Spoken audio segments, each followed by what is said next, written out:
Kharochan is a village 150 kilometers away from Karachi, at the delta of River Indus. It takes a 4-hour drive to the city of Gharo and half an hour more on boat to get there. Kharochan lies next to the port of KT Bandar and had been one of the most prosperous and rich port cities till the 1940s. Since then, it has fallen into ruin and is one of the most neglected and desolated areas of Pakistan. Kharochan had a thriving trade of freshwater fish, especially palla fish, which has nearly finished because of lack of fresh water in the river, caused by many dams and barrages upriver. Now, the sea level has risen, much that large parts of cultivable land has submerged underwater. The isolated location of Kharochan arises many problems, and one of them is commuting, especially in the case of medical emergencies. Many women die in childbirth because of lack of proper facilities over there. Some even give birth on their waves while en route to the city of Gharo in a boat.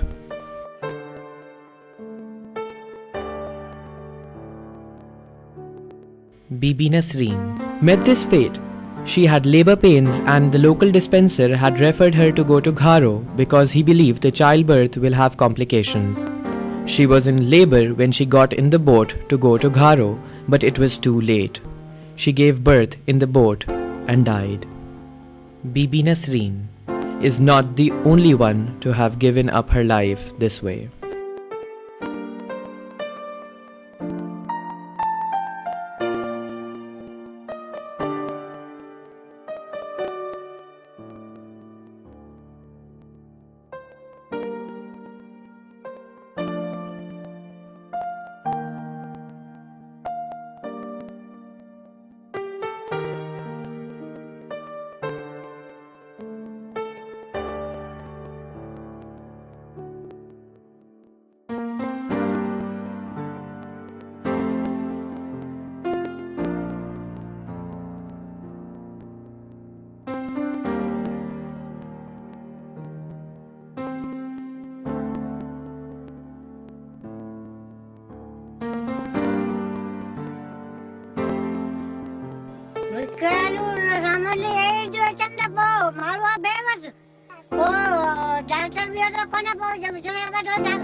बाकी तो अक्सर यहाँ पर ये है कि ज़्यादा facilities नहीं है, इस वजह से यहाँ से लोगों को जाना पड़ता है बगान की साइड में, वहीं पर जाना पड़ता है उनको।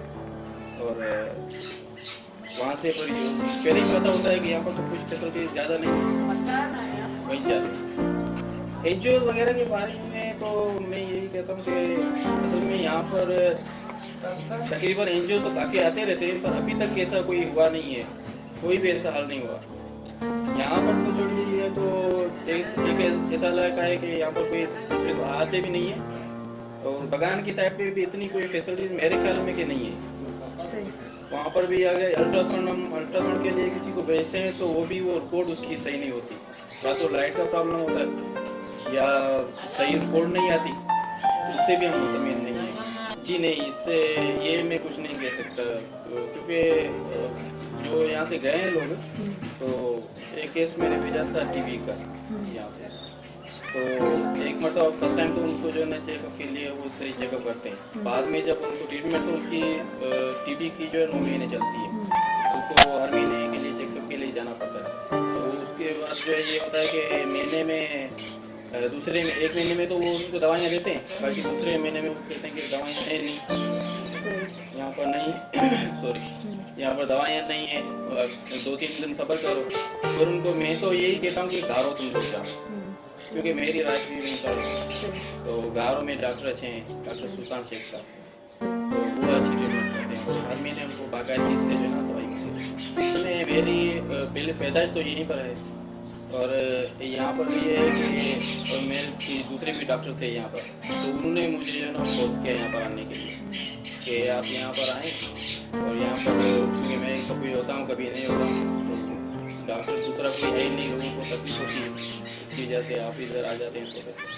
ऐसे ज़्यादातर तो डिलीवरी के ही प्रॉब्लम होते हैं, लेडीज में डिलीवरी के ही होते हैं, क्योंकि जब यहाँ पर हम देखते हैं कि नहीं हो सकता तो उसको हम रेफर कर देते हैं। तो मेरे को तकरीबन यहाँ पर 4 साल हुए, 4 साल के दौरान तो ऐसा कोई केस नहीं हुआ, पर मैंने पहले सुना लेडी डॉक्टर भी होनी चाहिए, नर्सें वगैरह ये भी होनी चाहिए, क्योंकि यहाँ पर इस चीज़ का बड़ा प्रॉब्लम है। तो उसके लिए तो मेरे ख्याल में अरेंजमेंट करना भी थोड़ा, गवर्नमेंट के लिए कोई मसला नहीं है, गवर्नमेंट के लिए तो ये कोई बात नहीं है, वो कर सकते हैं यहाँ पर अरेंज, लाइट वगैरह का ये भी होना चाहिए, अल्ट्रासाउंड वगैरह ये भी होना चाहिए।